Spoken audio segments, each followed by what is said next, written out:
drawn out for you guys a diagram of the carbon cycle. Let's jump right in.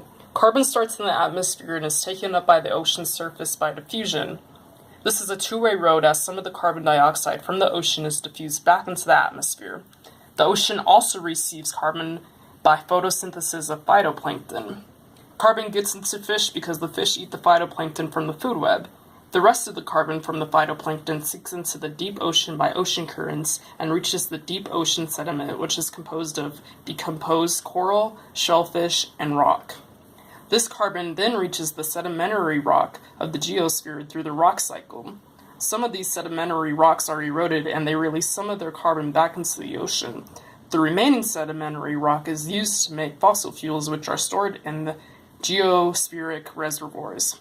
Pipes made by humans are connected to these reservoirs, so we are able to use the oil, coal, and gas in factories that make our goods and other types of services. The factories burn off these fossil fuels, and carbon dioxide is brought back into the atmosphere. Automobiles do the same thing by burning off carbon dioxide used from fossil fuels.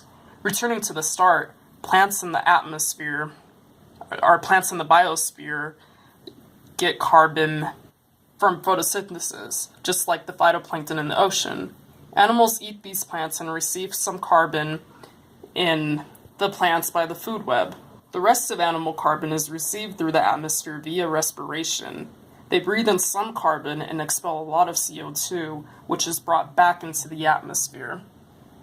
When an animal dies, some of the carbon it has as it decomposes is covered by land over time and brought back into the fossil fuel reservoirs, while some of it is brought back into the atmosphere. The same is true for plants. Some of the carbon from the dead plant matter is brought to the fossil fuel reservoirs, while some of the carbon reaches the atmosphere. In rare cases, volcanic eruption and wildfires release CO2 into the atmosphere from their smoke plumes. In conclusion, the carbon cycle is important to understand because of all the living things are made up of carbon, and carbon is constantly moving. It is one of the most important elements on Earth.